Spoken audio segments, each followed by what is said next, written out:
जय मसीह की दोस्तों, स्वागत है आपका आज के हमारे कार्यक्रम यीशु जीवित है में। और हमेशा की तरह हम आपके आभारी हैं कि आप इस कार्यक्रम में बने रहते हैं, इसको पसंद करते हैं और आपकी गवाहियां भी हम तक पहुंच रही हैं। और हम निवेदन करते हैं कि अगर आपकी जिंदगी में भी प्रभु ने कुछ बड़े काम किए हैं तो आप जरूर दुनिया तक पहुंचाइए और लोगों को बताइए कि यीशु जीवित है।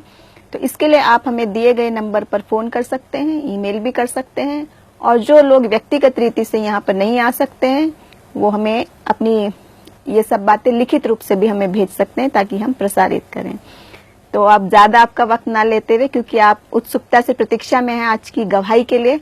और पिछले सप्ताह हमने देखा था डॉक्टर पुष्पा मेसी जी फिर से हमारे साथ शामिल हैं। फिर से आपका हम धन्यवाद करते हैं कि आप आई हैं। और वहां पर हमने देखी थी आपकी पिछले सप्ताह की किस प्रकार प्रभु ने बिल्कुल शून्य से कह सकते हैं, बहुत शुरुआत से, जहां लोग कल्पना भी नहीं करेंगे कि उस स्तर से निकला हुआ व्यक्ति आज इस मुकाम तक पहुंचा हो। तो इसके बाद हम जानना चाहेंगे, हमारे दर्शक जानना चाहेंगे खास तौर से कुछ आश्चर्य कर्मों की बातें, कुछ प्रभु की महिमा की बातें आपकी जिंदगी की। जी, मैं आश्चर्य कर्मों में से सबसे पहले तो मैं ये बताना चाहूंगी प्रियो कि किस प्रकार मेरी बहन की शादी होने वाली थी और मेरे पिता ने जबरदस्ती मुझसे कहा कि अब पुष्पा भी बपतिस्मा लेगी। और मैंने कहा कि प्रभु मैं बपतिस्मा अपने मन से नहीं ले रही हूँ, मेरे पिता कह रहे हैं इसलिए ले रही हूँ, तो मेरे हृदय को शुद्ध कर। और इसी हृदय की शुद्धता से मैंने प्रार्थना की।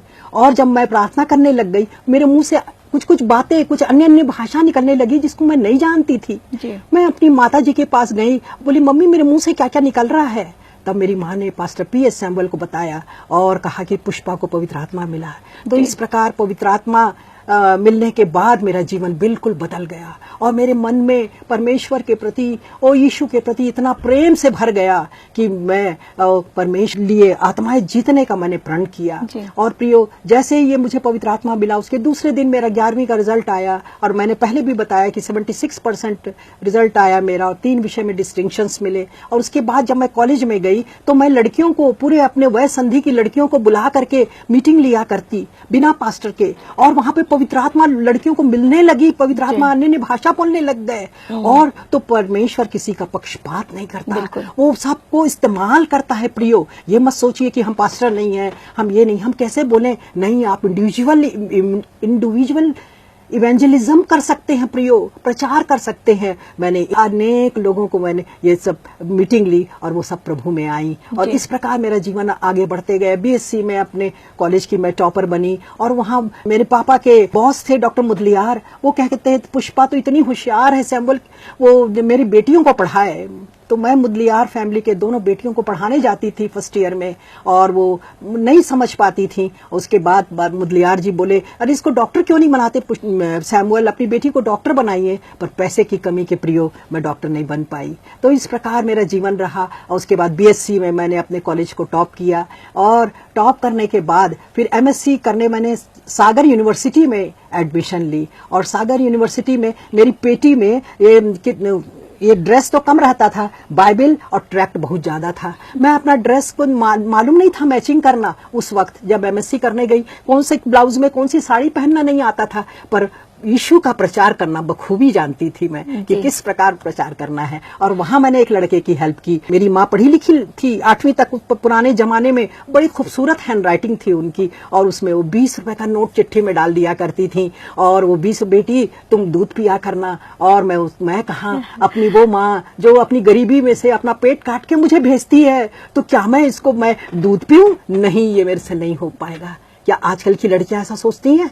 वो लिपस्टिक लेंगी, आईब्रो ये ठीक कराएंगी, सब कुछ कराएंगी। नहीं प्रिय बच्चों, ऐसा नहीं करना। माँ बाप आपके बहुत गरीब हैं, तकलीफ उठा के आपको पढ़ा रहे हैं, तकलीफ उठा के किए। उनकी तकलीफों को आप अपने हृदय में इनकलकेट कीजिए, उनको प्रवेश कराइए मन में कि नहीं, मुझे ऐसा नहीं करना है प्रियो। तो इस प्रकार वो एक लड़का मेरी क्लास में था जिसको फीस नहीं दे पाता था, तो उसने वो कहा कि मैं जा रहा हूँ। और फिर मैंने कहा कि नहीं सर आप मत जाइए और ये पैसे ले लीजिए, मेरे पास हैं। मैंने 400 रुपये जमा किए थे, मेरी माँ 20-20 रुपए भेजती थी, मैंने 400 रुपये जमा कर दिया और उसको दिया क्या कहने का तात्पर्य, आप गरीब हैं, आपके पास कुछ नहीं, आप मत बोलिए कि मेरे पास, मैं कहां से दूंगी, नहीं, आप अपना काट लीजिए और उनको दीजिए। परायों को कोई भी ये क्रीड और कास्ट नहीं चलता। मैंने उनको दिया और ये बोल करके दिया कि डोंट मिसअंडरस्टैंड मी, मुझे गलत मत समझिए, नहीं तो वो उम्र ऐसी है, आप सोचेंगे प्यार कर रही है इसलिए मुझे दे रही है। इसलिए मैंने क्लियर कर दिया कि डोंट मिसअंडरस्टैंड मी सर,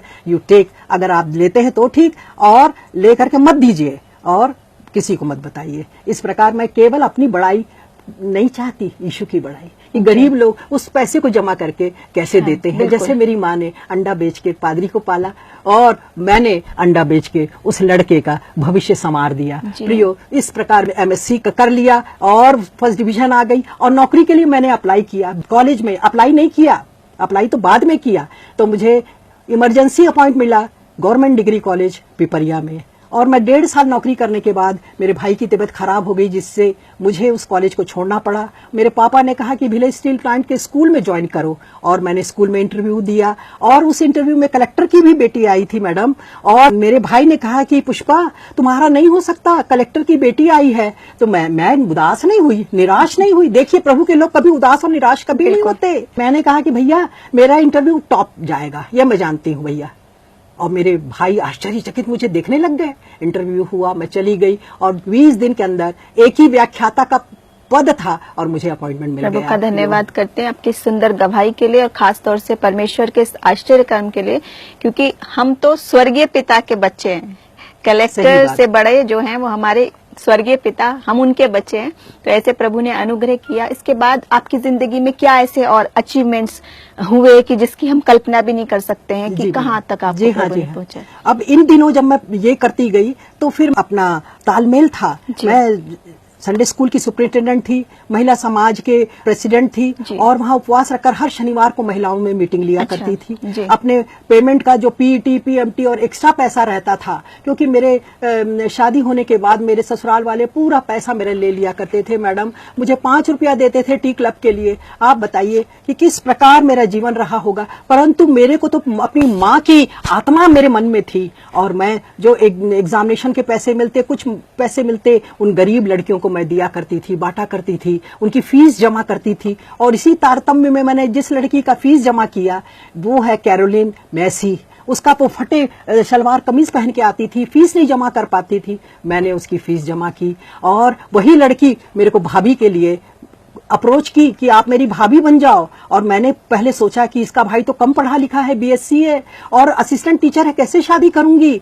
पर मैंने प्रभु से पूछा, प्रभु मैं क्या करूं। और दूसरे लड़के जो विजातीय थे वो अप्रोच करते थे, पर मैंने कभी दाएं बाएं नहीं देखा। और मैंने अपने बाइबल के अनुसार, अपने माँ की सीख के अनुसार एक ईसाई विश्वासी परिवार के लिए मैंने हाँ कह दिया, क्योंकि वो कम पढ़ा लिखा था, छोटे पद के थे, वो छोटे पद पोजीशन के थे। परंतु मैं आज के लड़कियों से कहना चाहूंगी, आप बढ़ गए हो, हमारे समाज में लड़कों की कमी है, तो आप इधर उधर मत जाइए, आप अपने ही समाज के एक विश्वासी लड़के से विवाह कीजिए प्रियो। क्योंकि ये कहता है हमको, इसराइली लोग जब गए तब परमेश्वर ने क्या कहा, यही कहा कि विजातीय नहीं के लोगों के बीच में आपको मिक्स नहीं होना है। तो हमें एक नियम बना लेना है कि नहीं, हम कहीं नहीं जाएंगे, भले छोटे कम पढ़ा लिखा हो, छोटे पद का हो, और उससे विवाह करना। परंतु मैंने शादी की उनसे, और उसके बाद मेरा फिर से वही जो यीशु को परीक्षा ली थी शैतान ने, वो परीक्षा मेरे जीवन में आई। किस प्रकार की परीक्षा, ये आप बताएं थोड़ा।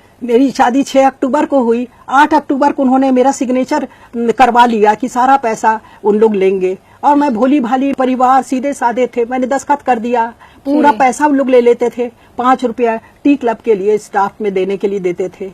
और इस प्रकार, और मुझे कहा करते कि नहीं, हमको बच्चे नहीं चाहिए, हमने पैसे के लिए तुमसे शादी किया है, ना तुम्हारी शक्ल देखा, ना तुम्हारा खानदान देखा, तुम्हारे पैसे के लिए हमने तुझसे शादी की है पुष्पा।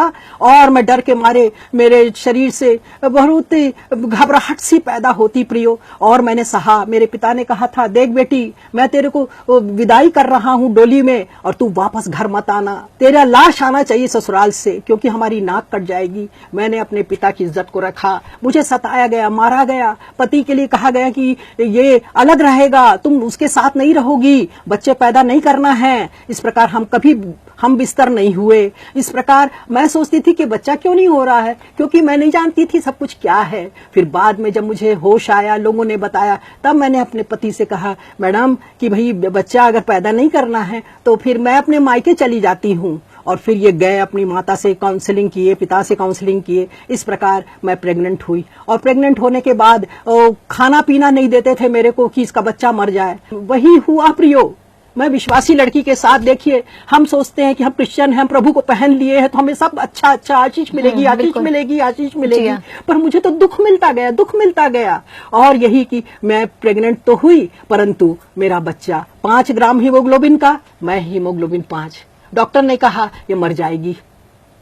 और मेरा बच्चा जिंदा रहा 5 दिन और उसके बाद उसकी डेथ हो गई। मैं हन्ना के समान रोती रही, प्रियो, मेरे बच्चा तूने क्यों लिया, मुझे 2 चाहिए। और प्रभु ने वो इच्छा पूरी की। मैंने बताया कि मेरे 2 बेटे मिल गया। I am the blessed mother, madam, जो कभी कोई कल्पना नहीं कर सकता। एक डॉक्टर है, एक इंजीनियर है। लोग कहते हैं मिसेस मैसी आप तो ब्लेसेड हैं, पर वो जीवन नहीं देखती। जब मेरे पति मारा करता था मुझे, कान के पर्दे फट गए, और जब डॉक्टर के पास ले गए तो डॉक्टर को मैंने अपने पति को बचाने के लिए कह दिया कि नहीं, मैं दीवार से टकरा गई। पर डॉक्टर ने टॉर्च मारा और देखा नहीं, आपका पर्दा फट गया। क्या हुआ? मैंने कहा ये मारे हैं मेरे को। तो इस प्रकार एक पढ़ी लिखी लड़की, गोल्ड मेडलिस्ट लड़की और अपने पति से 4 गुना कमाने वाली लड़की भी दुख पाती है। ये मैं आपको बताना चाहती हूँ प्रियो, कि कैसे अपनी बेटी को आप देते हैं और हर फोन करके पूछते हैं बेटी कैसी है, सास कैसी है, ये करती है। ये सब स्पॉइल कर रहे हैं, पूरी फैमिली को स्पॉइल कर रहे हैं। जिसकी शादी हो रही है ये सब तलाक हो रहे हैं, क्योंकि ये इंटरफियरेंस है उनकी माँ का। मुझे देखिए, मेरे माँ बाप कभी फोन नहीं किए, कभी देखे नहीं पलट के कि मेरी बेटी क्या रह रही है। इस प्रकार मेरा ये रहा आशीषमय जीवन। तब शुरू हुआ और मुझको प्रेसिडेंट ऑफ इंडिया अवार्ड मिला। अब्दुल कलाम जी के द्वारा उनका बुलावा आया कि आप आइए और इनाम लीजिए।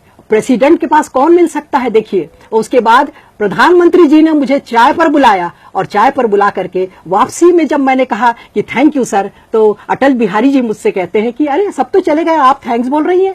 मैंने कहा कि सर, बाइबल में जो 10 कोढ़ी थे, 9 तो चले गए, एक वापस आके धन्यवाद दिया कि नहीं। तो इस प्रकार मैं आपको धन्यवाद दे रही हूँ। तो इस प्रकार मुरली मनोहर जोशी उस समय मानव संसाधन मंत्री थे, उन्होंने हमें डिनर के लिए बुलाया प्रियो। तो इस प्रकार वचन क्या कहता है, वो कंगालों को मिट्टी में से उठाता और दरिद्र को किससे उठाता है, कचरे से उठाता है, ऊंचा करता है, ताकि प्रधानों के संग बैठाए। तो मुझे बैठाया गया प्रेसिडेंट ऑफ इंडिया अवार्डी और प्राइम मिनिस्टर अपना अटल बिहारी वाजपेयी जी और अनेक नेताओं के द्वारा। और मुझे ये किताब मैंने लिखी है प्रियो, और इस किताब में मेरी पूरी कहानी है परमेश्वर के राज्य की प्रणाली और यीशु मसीह का प्रभुत्व। और इसके पीछे मेरे सारी उपलब्धियां हैं ढेरों, जिसका मैं अभी वर्णन नहीं कर सकती। मैडम भी देख रही थी, बोली क्या देखूं मैं, इतनी उपलब्धियों से भरा अपरंपार आशीष। जब आप गरीबों के लिए करोगे तो आपको 10 लाख नहीं मिलेगा, अपरंपार आशीष मिलेगी प्रियो। बिल्कुल, आमीन, हालेलुया। प्रभु का धन्यवाद करते हैं हम। ये वास्तव में कोई मनगढ़ंत कहानी नहीं है, आपकी जीवित गवाही आप अपनी जिंदगी में से हमें बता रही हैं, और हम सारे दर्शकों को दिखाना चाहते हैं मिसाल की ये जो प्रभु का वचन है, ये एक जीवित वचन है। ये वास्तव में जिंदगी से काम करने वाला ये वचन है। ये सिर्फ एक छपी हुई एक प्रिंटेड ये किताब नहीं है, बल्कि ये जीवित वचन है। जो इसमें लिखी एक एक बात हम देखे हैं कि किस प्रकार प्रभु ने इनकी जिंदगी में, जो हम कल्पना नहीं कर सकते कि आप कितनी दर्दनाक स्थिति से गुजरी हैं, कि मेरे पास शब्द नहीं उस दर्द को बयान करने के लिए।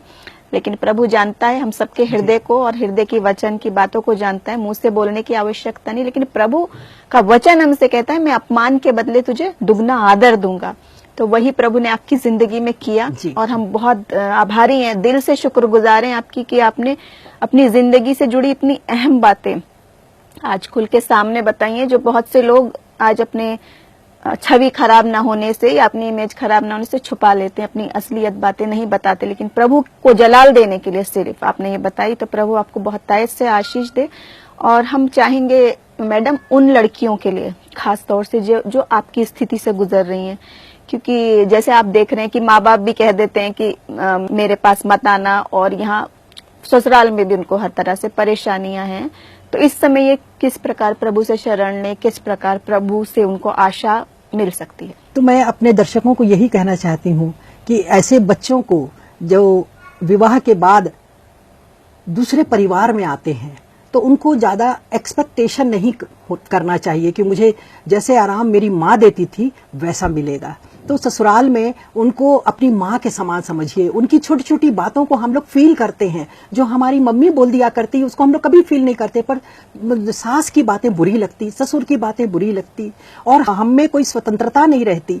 तो प्रिय बच्चों, मैं तो यही चाहूंगी, सब कुछ अपना दर्द और दुख अपनी माँ को मत बताइए, यीशु को बताइए। अपने आंसुओं को वो यीशु को दीजिए, वो अपनी कुप्पी में रख लेगा और आपको एक एक का बदला मिलेगा, एक एक का बदला। जितने आंसू आप बहा रही हैं निर्दोष होते हुए, तो वैसे आपको आशीष मिलेगी। मेरे जीवन की कहानी यही है।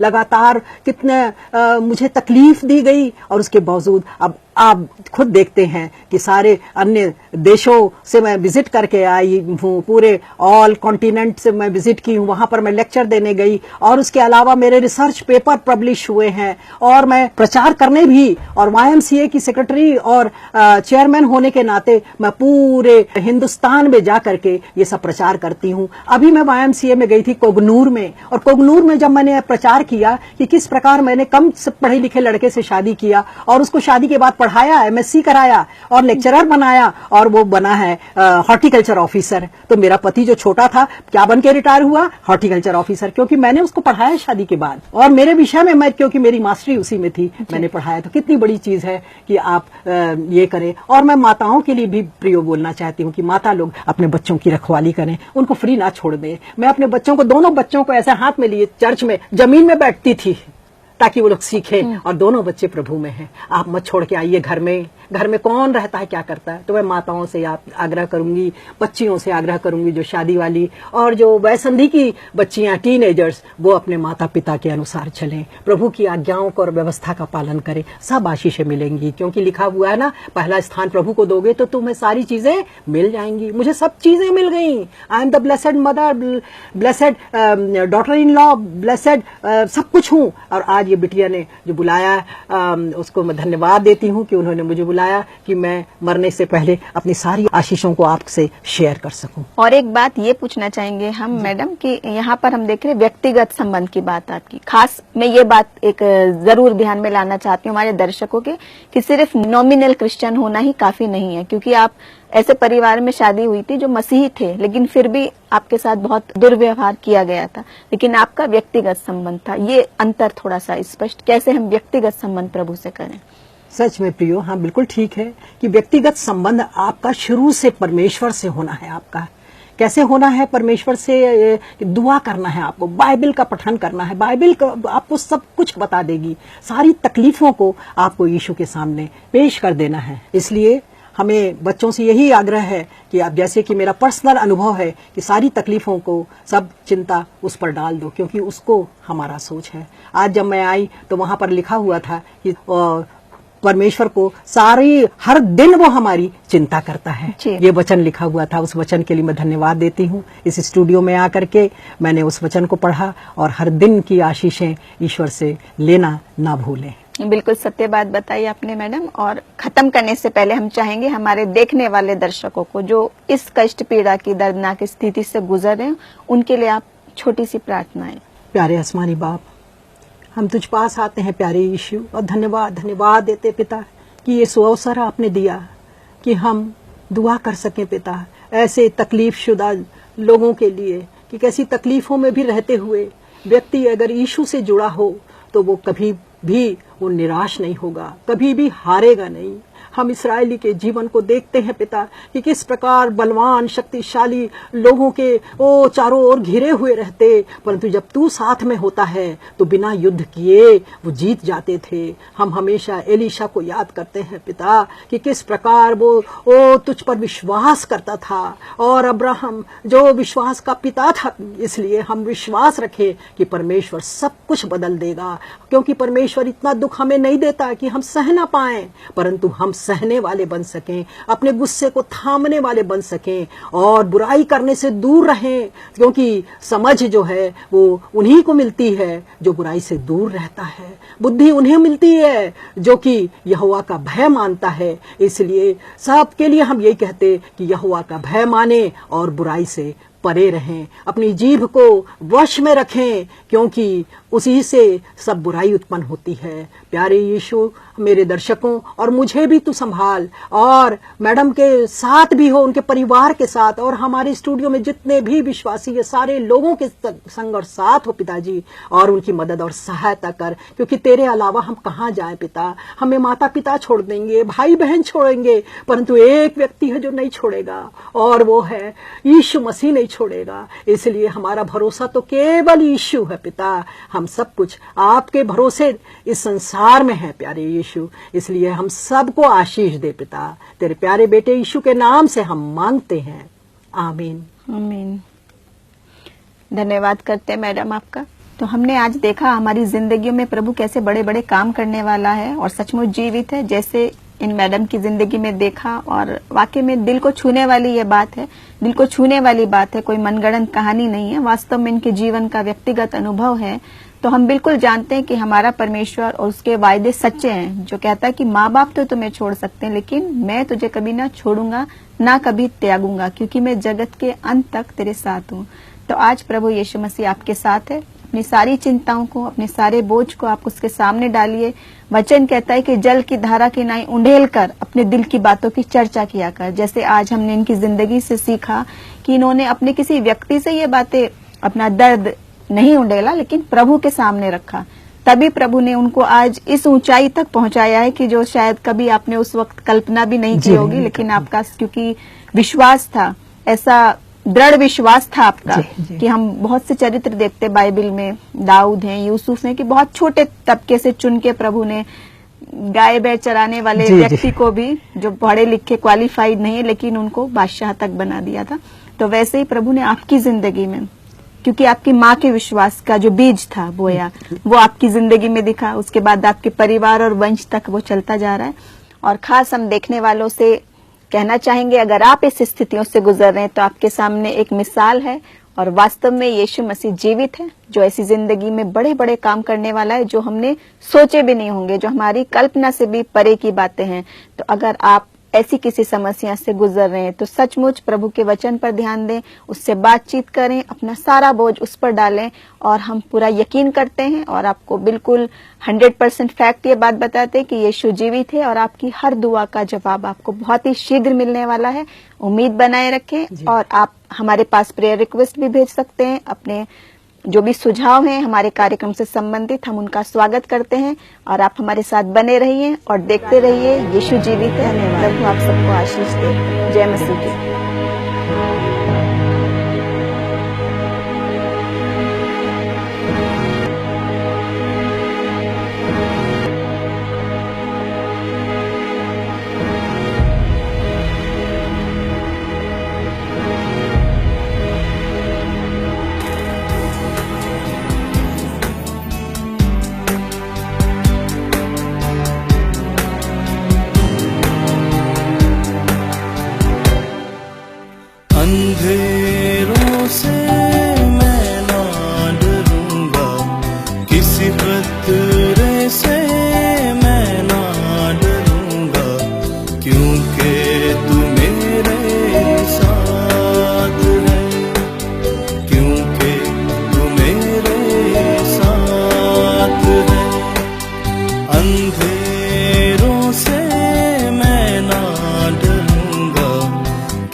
रचा है, आंखों में मेरे तू ही बसा है, सांसों में मेरे तू ही रचा है, मेरे दिल की धड़कन में तू है, मेरे दिल की धड़कन में तू है, यीशु तू मेरे साथ है, यीशु तू मेरे साथ है।